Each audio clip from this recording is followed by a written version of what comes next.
Today I'm speaking with Jon Reichardt. Lovely to be speaking with you, John.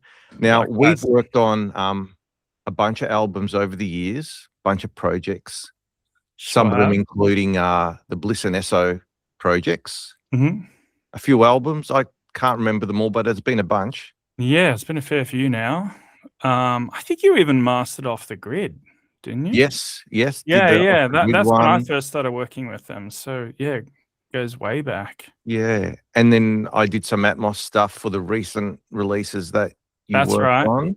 Yep. So that was great. We've worked on Pez's album, uh, Johnny P's and Joey Maker's stuff. So there's Yep. been a lot of stuff.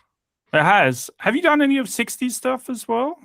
Um, I think so, but I can't remember. Maybe that was a while back. It feels like it was a while ago. Yeah. Um, Anyway, there's a strong overlap. yeah. I googled. I mean, I just put your email into my Gmail this morning just to have a look at our history, and there was like too many pages. So I'm like, okay, yeah, there was a lot of stuff. And so what? Look, I'm talking to some producers that have been in the industry for quite a while, like yourself. And the purpose and the premise of this interview and this series is just to get your take from an experience point of view. If someone was starting this today, like if someone said, "Hey, John, I want to start producing music today," with all of your experience, what's a bit of a do's and don't list? Like, what would be on your radar straight away as to start doing and to start implementing and start thinking about, and what's some stuff you've learned that you wouldn't do, and you're like, man, do not do this. I really stuffed that up. But just give me your thoughts on that kind of thing if you're starting today. Yeah.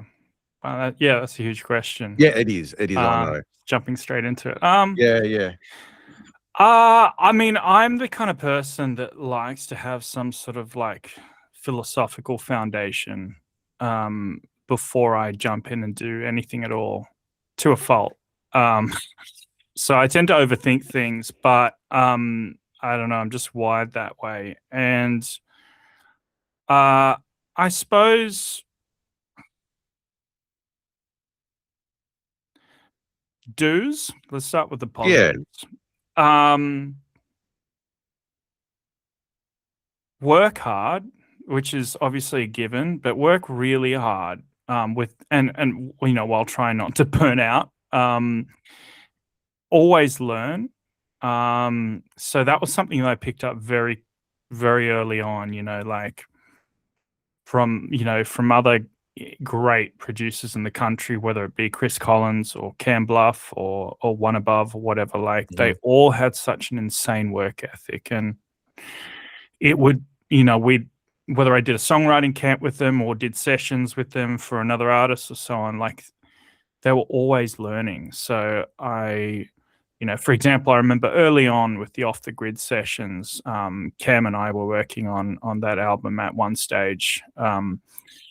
And I remember at the end of the day, and it was really, really long days. So we'd probably finish up sometimes like 10 or 11 o'clock at night. And then he'd just head off to his room and he'd be watching like a tutorial, like a production or mixing tutorial on how to like capture a specific sound or technique or whatever. And at that stage, I'd come very much from like the playing world. Like I was a guitarist, singer-songwriter, played some other instruments as well, and I'd kind of like transitioned into session work, and that's how I'd started to get into like production. And I was very much I was just naive. Like I just didn't understand how much work it took to pull a great sound, because I was so focused on playing. And so, you know, when I saw, you know, Cam just go off and watch a video after like a 12-hour day or however long it was, it just kind of was a bit of a punch in the face, you know, like a wake-up call. Like if I want to get good at this and make it sustainable, especially in a small country that's so isolated like Australia, I really have to work my ass off. So from those guys, I kind of picked up that work ethic that, it has to be an obsession. It has to be something that you genuinely love to do, that, drives you to go and watch tutorials, to go and network with other people that know what they're doing, rather than just, watching Netflix or playing video games. And, no shade to doing that. Mhm. Obviously, like you really need to do that kind of stuff as well as a human being. But yeah, the work ethic thing was the first thing that I picked up.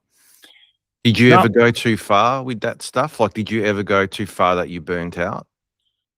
I think so. Like I was on the verge. Like luckily I was in and still in a long-term relationship. And so I had, a girlfriend who's now my wife at the time just go like this is not sustainable. Yeah, And yeah, so, I had to balance that and as best as I could. But I felt like I had so much to catch up on because I feel like I started relatively late as a producer. I would have been like in my late 20s, and I don't even know if I could call myself a producer back then. As more of an instrumentalist. And so I felt like I had a lot of lost time to catch up on. You see so many kids that are just amazing at the age of 15 or whatever these days, and it's just such a wealth of information for them, and for us, it was still kind of developing back yeah, then. So yeah, 100%. Like you got to like try and balance like just healthy, normal life things, which is always tricky, as you know. yeah, yeah. I mean, and I think we all love it so much, and we all want to do this for such a long time that that work ethic and working so hard, A, we love it, so we just will work hard. Yeah, But yeah. B, there's a little bit of fear in the background going, if I don't work Yep. 100%, someone else is just gonna knock me off my perch Mhm. and take over. So I think we always there's always that risk of burnout because we just wanna Mm. work so hard because we love what we do, and Yeah. we just wanna keep doing it, so you're just working all the time. Yeah. Yeah. Yeah, you're right. Like it kind of sucks, like that kind of like yeah, that sort of like underlying capitalist kind of framework that we have, and especially when we're in such a small country, there's just not the same amount of opportunities that you would get in Europe or the States. So which kind of leads into my next thought. Mm, Like I think I'll never forget Casey Chambers' speech. When I think she got inducted into like I don't know if this is the right name for the award, but it was like the ARIA Awards Hall of Fame or right. something like that. And Mm. she had this. She just said they asked like, well, what's the keys to your success? Like, what's the biggest thing that we can take away from you and everything you've achieved? And she just said, "Don't be a dick."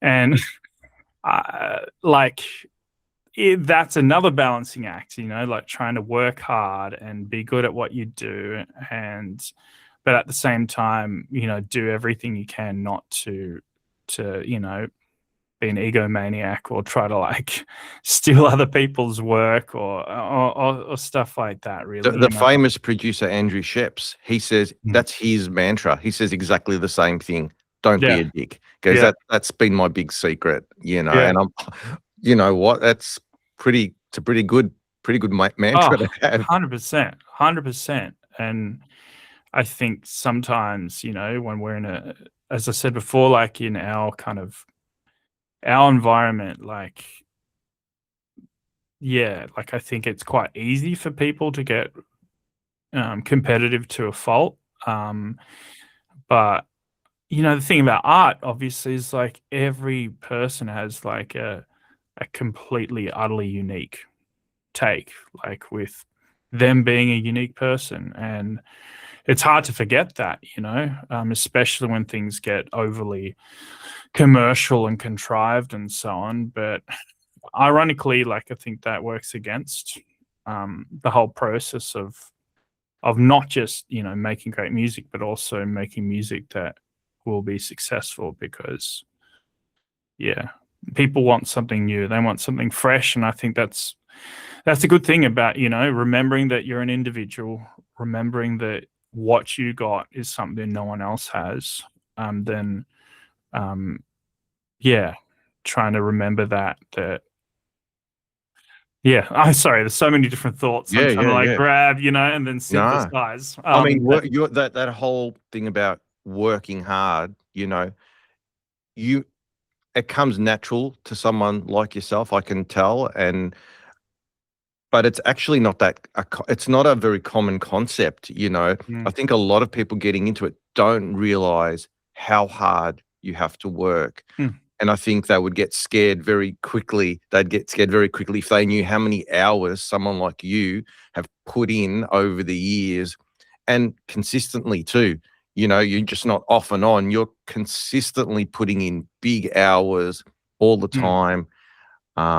And yes, you love what you do, but it's a lot of it's a lot of hours. It is a lot of yeah, hard work. Yeah. yeah, yeah. So it really is a balancing act, isn't it? Everything about it, like when to work hard, when to rest, when to just let go, and remember that the most important thing is to try and be a good human, but then also when to push and, be, healthy in a competitive way in terms of making sure your skill set is Yep. up to date, and that artists will just, desire to work with you because you're going to help, manifest their vision, at least sonically speaking. So, yeah, it's just a balancing act. And how do you keep up to date? Like as a producer, you've got to be across this all the time, new sounds, new feel of things. Like, Hmm. so not only are you working, but are you doing a lot of educating of yourself in the background? Are you like reading or watching stuff or listening to things, or Hmm. do you do that actively, or does it just happen through the job, or do you put aside time to say, I want to learn this or I want to study that, or Hmm. I think it's a combination, like, one big thing is, having a good network of peers and friends around you that are trying to do the same thing. So like Cam Bluff and I, we're always texting, always chatting about new plugins and new, libraries yeah, that we've discovered and sharing that, there's a bunch of other producers that I do that with as well.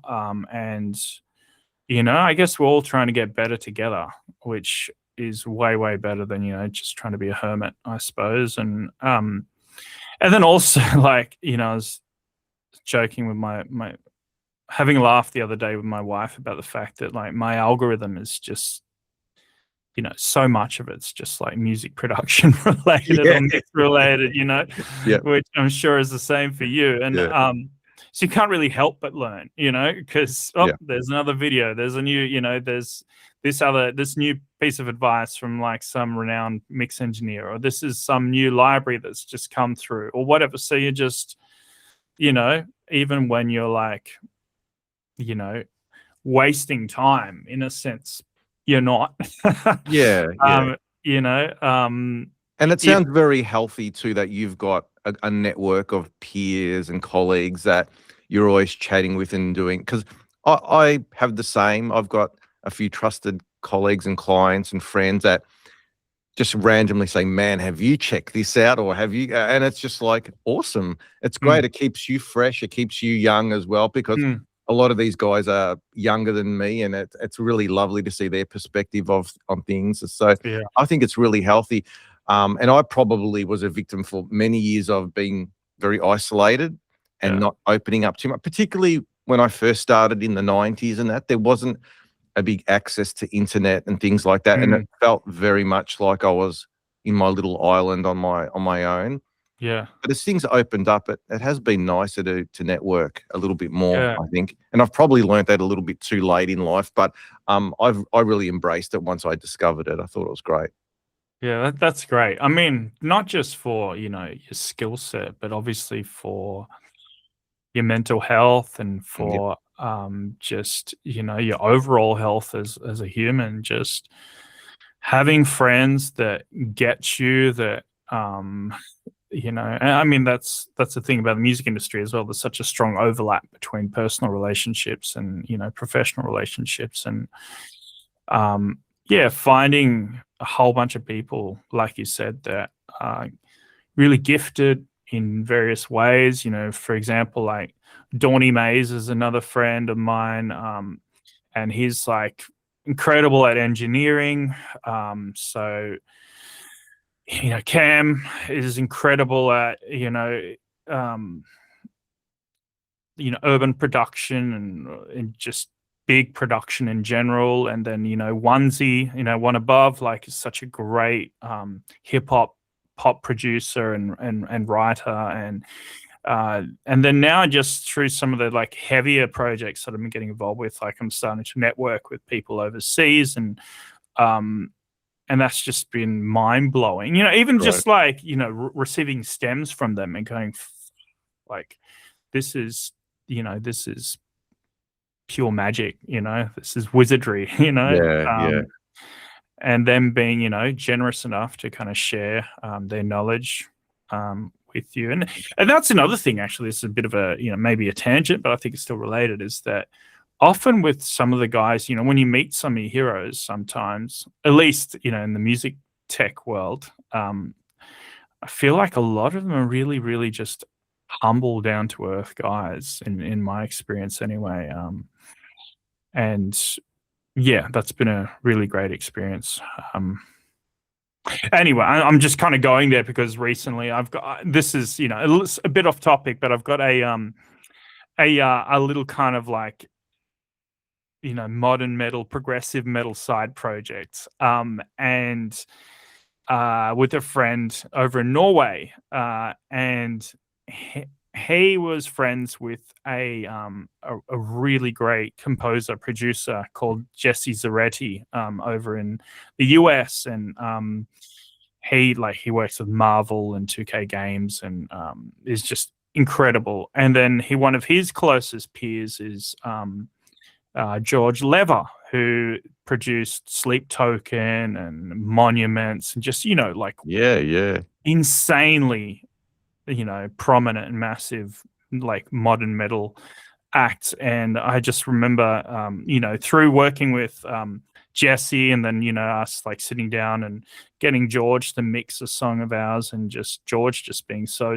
chill and generous with his knowledge and time. So yeah, circling back to what we were talking about before, just being willing to network, and even with people that you'd think wouldn't give you the time of day because they're just so successful. Like, just been surprised of just how kind and generous people can be, regardless of how famous or successful they are. Yeah. I couldn't agree more. I had that similar experience. I went to America this year and bumped into some pretty big people there, and they were all just fantastic. They're very happy to just, step aside and have a chat. And sometimes the chat was much longer than I expected that they would give, but they would be happy to chat for half an hour, 40 minutes with you on something, and really geek out on stuff. And then I was invited back to their studios, and they're like, "You've got to come to again." If you're in LA, I was getting invites to go back again. And that's so cool. look, I think people are generally happy to share and talk about stuff if there's a common interest there. But do you feel that a lot of young producers these days might fall into the trap of being too isolated and not networking enough? Do you think that's a trap? Perhaps. I think that's that's an overarching symptom that we're seeing with modern life in general. I think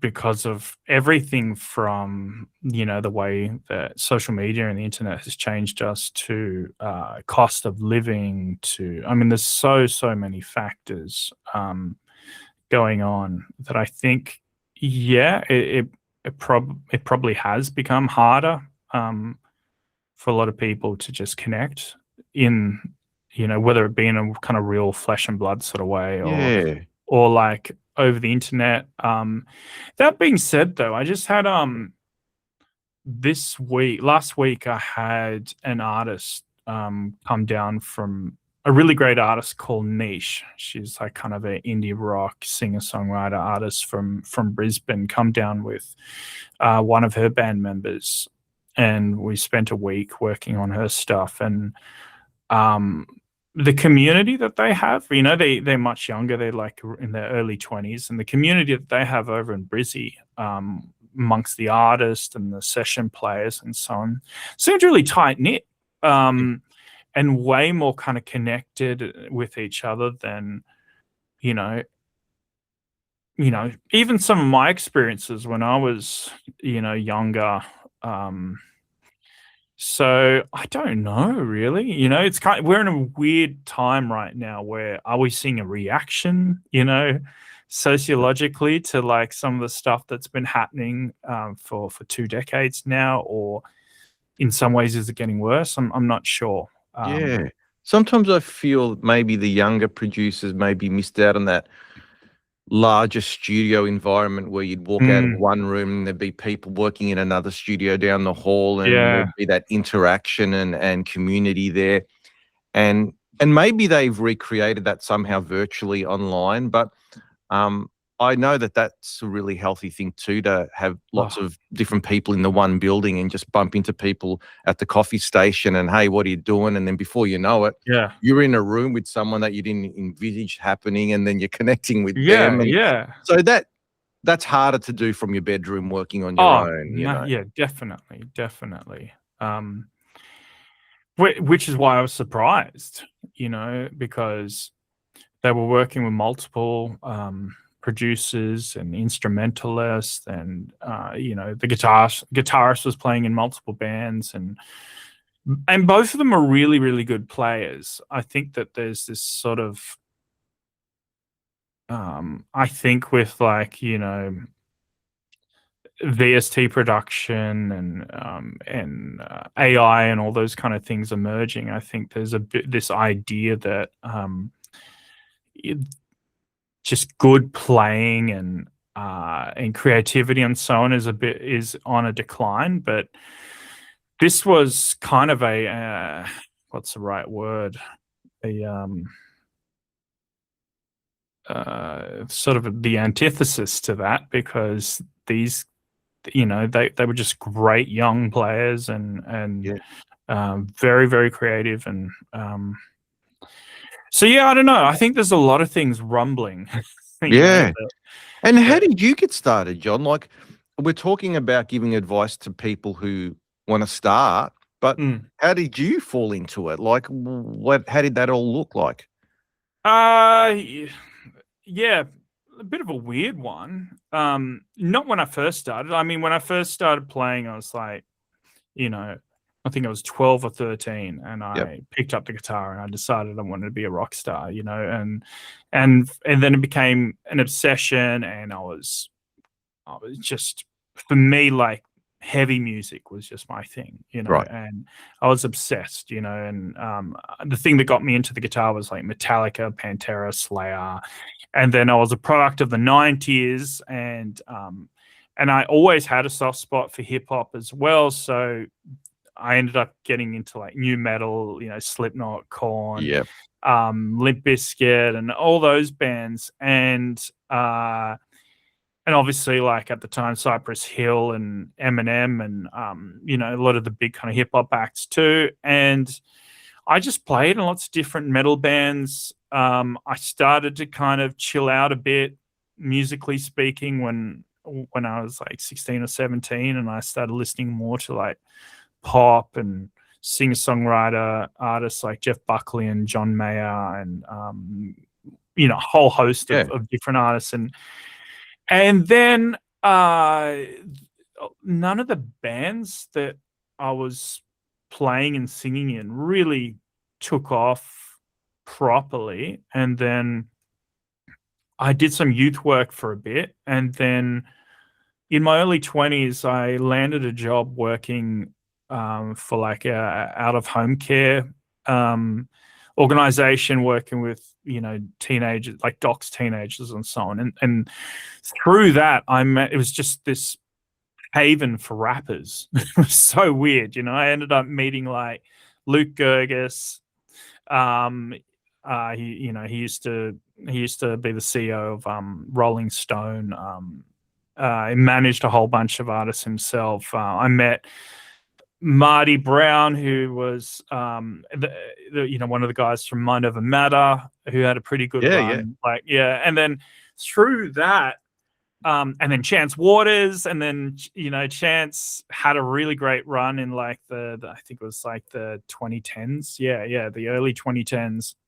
And I just connected with them, and they found out that I was a guitarist, and I just started doing session work with them. And then one thing led to another, and then through Mind Over Matter, I met Bliss and Esso, and then it just kind of went from there. So in a sense, I just fell into Aussie hip hop. Like, it was never premeditated. It wasn't this sort of thing of like, I want to be a producer. Like, it just happened. And then, as a session player, I always had the sort of mind that thought in terms of arrangements, not just, here's my chops and, I can do a great solo. It was always like, what's best for the song? And so I was always thinking about, drum parts, bass parts, whatever. And then through working then with those artists as like a session player, I started, at the time, I did sessions with Matic and One Above and a whole bunch of other producers, and I got to see what they did. And that was when I really started to open up my mind to what it means to be a producer in sort of like the urban world and the pop world. And prior to that, because I was so like heavy music centric, like I always thought of producers like Ross Robinson and I mean, Rick Rubin's produced all kinds of bands, but a lot of the heavy music guys where it was more so helping the band pull the best tones possible and help them get the best performance possible. And sometimes, obviously, it would like really kind of vary depending on how involved they were with the engineering or not. But then getting exposed to hip hop production where you got to be sort of you got to really help create the music yourself. That got me super excited. And Aussie hip hop has always been this weird kind of amalgamation of different genres like mashed together. And that was exciting too. So that's how I fell into it. And then one thing led to another, as I said. And it was kind of during these sessions, you were kind of not only a session musician, but it sounds like you were maybe starting to give more of your own input about arrangement and things like that, and people were listening to you a little bit. Yeah, right. Yeah, very much so. And because I always, as I said, because I always thought in terms of sonics and arrangements as well. Like, I grew up listening to guitarists like Tom Morello and the guys from Korn and Wes Borland and so on, and like so much of their sound was the production. And is strictly, I guess it wouldn't be called production because people tend to isolate the playing and the craftsmanship from what happens in the studio. But if you think about it, like back then you had like the guys from Korn, have like pedal boards with like 15 pedals or whatever, just monstrous analog pedal boards. They were shaping the production before they got in the studio because the sounds, like they were really thinking about, well, what pedals am I going to use to create this kind of creepy sound that mimics, a DJ scratching a horn sample, or Tom Morello, like, famously using the toggle switch on his guitar and, mixing that up with a wah or a whammy pedal or whatnot. And I think because I grew up with those guitarists that were always adventurous in creating new sounds, it was sort of a natural progression moving into production overall because I was already thinking like that. So, yeah. Yeah, yeah, wild. Okay, cool. So these days, what does it look like? Say, for example, Bliss and Esso, the last that double album. Mm, Um, as a producer, then, for someone who doesn't really know what you do or what that term really means, what are you doing? Like, I think a lot of people are a bit confused by the term producer because these mm, days the lines are a little bit blurred between engineering and producing and mm, recording and doing all that stuff. What does it look like? So the band comes to you, they say, we want you to be involved. At what mm. point do you get involved and what are you doing? I'm involved from the very beginning. When they start talking about like concepts and ideas for songs. Right. Um, we usually start with like us just chatting about, you know, where they're headed, what they want. They send a lot of different references of songs that they've been loving and the production that they've been loving. And it's always going to vary between different artists, but those two guys are veterans and, you know, they're very hands on. So it might start off with them saying, we like these references.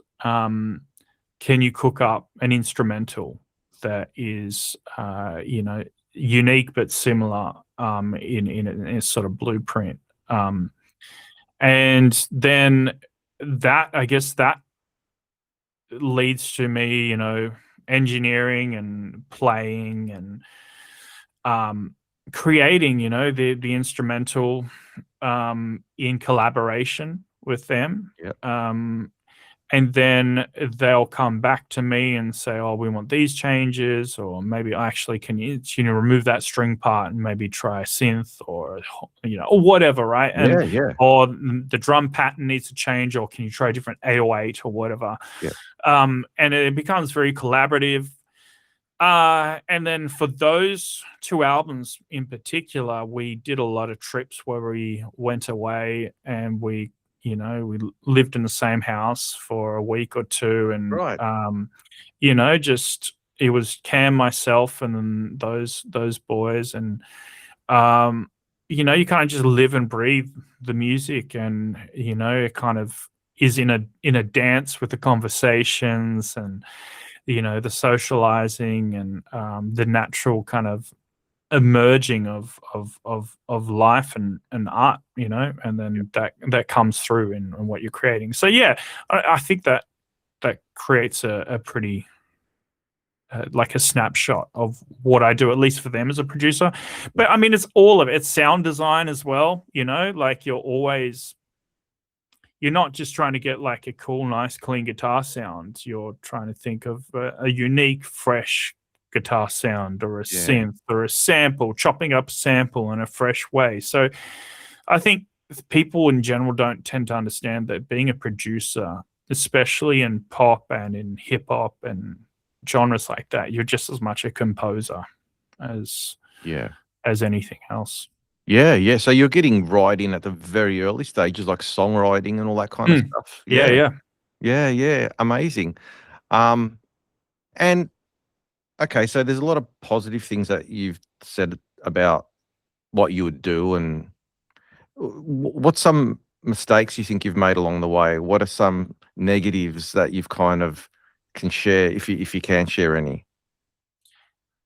This is a bit of a funny one, and I'll never forget it for the rest of my life. But I remember years ago, like I was still pretty fresh as a producer, and I'm not going to say who it was, and I'm not throwing shade on them at all. But an iconic artist, like Right, true iconic artist, Australian artist, heard about me through another manager and wanted to work with me. So I drove over to their place, their home studio. I was shitting myself, you know, like I can't believe I've got this opportunity.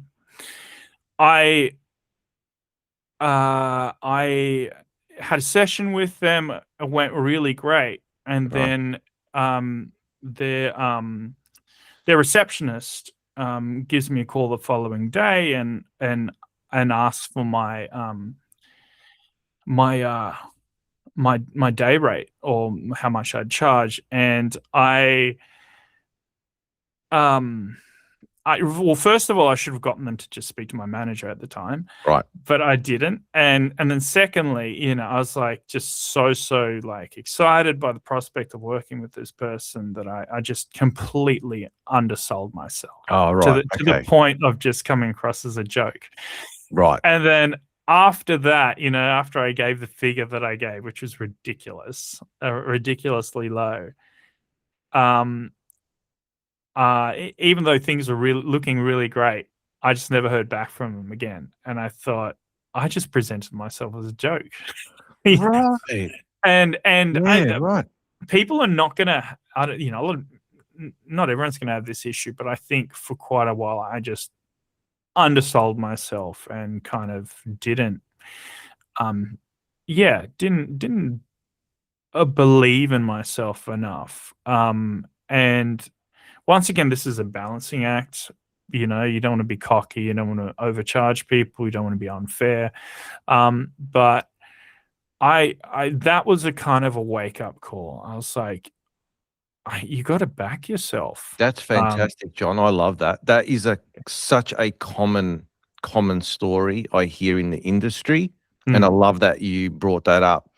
But yeah, pricing yourself and charging a fair rate is a real issue in our industry, a real issue, and I'm so glad you highlighted that because I think it affects probably 99% of people, underselling yourself and then. And in your case, you undersold yourself so much that they didn't take you seriously, which is, that's, crazy. Because, underselling yourself to a point is bad for you because you're working so hard for little reward financially speaking. But in your case, you undersold yourself so much that you just didn't get the gig. Wow. Yeah. Yeah. It was pretty silly. Do you have a manager today, or are you self-managing? Right now, I'm mostly self-managed. I do get I still my friend Luke Ergus is still involved from time to time, but it's mostly just self-managed at this point. Yep. And is that just because you've been in the industry so long that the work kind of presents itself to you more easily?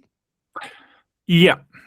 I think it's because I've been in the industry for quite a while. I've learned a fair bit, and then also I mean, this is another massive conversation, but I'm not particularly interested in following the same blueprint that a lot of producers do in Australia, where it's like you get in the room with an artist and top liner and maybe a co-writer, and you do a session, and you may do hundreds of those in a year. Yep. And you, with the hopes that someone's going to pick up your song and pay you a song rate for it. But most of the time, you're working for nothing. Like it is a horrible system that we've got, and it just turns into a slave trade, really. And then because of that, also, the art itself, the producers, the co-writers, the top liners, all of them get devalued.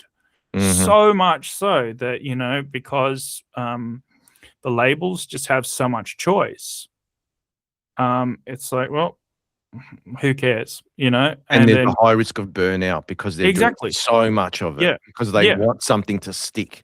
So they're doing so much. 100%. And then and then it's got that thing of like, because the whole process is so disgustingly commodified that it's like, well, maybe the next one will be even better. Maybe the next one will be better. Maybe the next one will be a big hit. Or like I've got some friends that are amazing producers, and then suddenly the artist will get an opportunity to take the song that they produced already with an amazing producer locally. They'll just fly over to LA and then they'll work with some big time producer, not because that producer necessarily does a better job, but because of their name. And then you've got, a local producer who's done a great job, who sees nothing, God, and it's a terrible system. it's the worst, and so because of that, I backed away from the standard kind of, path that a lot of producers take, and I tried to find something a bit more organic.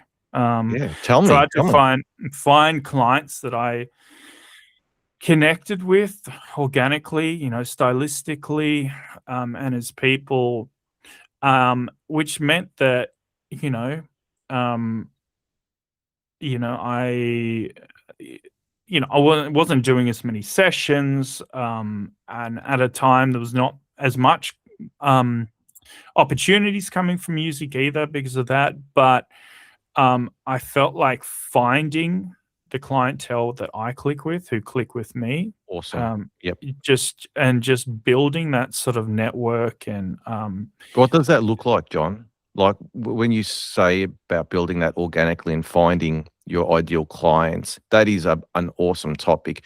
Can you briefly discuss what that looks like or what that involves? It's really, it's networking, whether it's online or going to gigs Right. or Yep.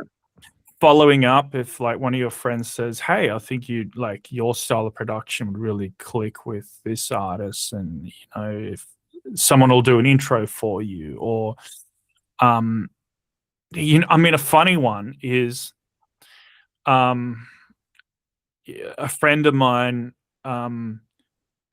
years ago forwarded me like a post from the rappers Losty and Big Red Cap. They've been around for quite a while. Great rappers. And they said something like, "We're looking for a producer who can, do kind of Rage Against the Machine style production." And then my friend thought of me, and then so I just reached out to them and said, "Hey, I love this stuff. I grew up on it. Usually work in hip hop these days, but I would love to branch out and start doing this stuff again." And so one thing led to another, and they loved what I did, and and now we're like, you mastered like the last two singles we did for our crew, and over the years, like I've worked on a bunch of stuff for Losty as well. And that's just one small example, and another example is like, I remember Luke talking to Matt 360 years ago, like before Vintage Modern came out. And I think at the time he was looking for, a producer who could also write, orchestral arrangements and things like that. And then Luke told him about me, and then we connected, and then one thing led to another. So it was more just, I suppose, like, just networking seemed cold because it doesn't really capture the intent of it, of what you're doing. Really, you're just trying to connect with people. Yep. And without being, a schmuck. Like you're not trying to schmooze your way into it. Like you're just connecting with people and saying, "Hey, I really like what you're doing. This is what I do. Maybe, we should try collaborating." And I love that word. Collaborating and connecting is, you can interchange that for networking. Exactly. Networking is more of a, a corporate thing that we don't want to go down that road. And that's not at all like the connotation I'm trying to bring. It's just, sometimes it'll work, other times it won't. And that's also been why I've always been a supporter of people, having a side hustle as well, so that they don't get encaptured by, the rhetoric of the industry that they're in. This is how you have to do it, otherwise you're going to fail. So for me, like I mentioned before, we started this call, that for a long time I was running a music program for a disability service, kind of doing, something similar to like music therapy. And And it was really, really fulfilling, and it also meant that I wasn't completely and utterly dependent on, being desperate in the music industry, and it freed me up then to, like, try what I just mentioned. I love it.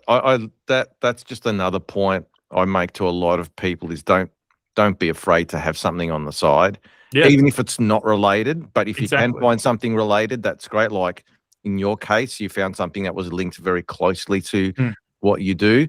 But yeah, having something on the side so you're not so stressed about how to pay for rent and food and mm, stuff. It's not a sin to do that. You yeah. can do that. So I love the fact you brought that up. Yeah. Mm. Yeah, I think so, because we're also, we live in, like, this sort of, like, internet culture right now. Maybe it's fading a bit, but, there's been this sort of, like, there's all these, like, memes and short videos about, like, you gotta give it your all, just, like, make the sacrifices necessary to be successful, you know, like, get up at 4 o'clock in the morning, have a nice bath, and go pump some iron, and then, you know what I mean? Like, and it's just, it's a joke, because maybe, like, 1% of the human race can do it, and then, probably the, also leading to the suffering of other relationships and whatnot. But that's just not a healthy way to be human. And so I think, yeah, I think we've sort of been sold a lie that, like, this is what it means to be successful. And I think if you can do multiple things to keep you happy and balanced, and also create better art, Yep. then that's a win for everyone. Oh, fantastic, John. Yeah, I love it. I love it. Now, I know you've got a session straight after this, so I'm just gonna say thank you so much for your time. No worries. I love all the things that you spoke about working hard, but knowing how to balance that. You know, and also having that side hustle as well to support you and all the other stuff. I think young folk will take a lot away from what you had to say, mate. Thank you so much for your generous No time worries. today, pal. Thank you. All right, Appreciate have a it. great session today. All right. Thank you. Take care. Thank you, John. All right, All see right. ya. Ciao.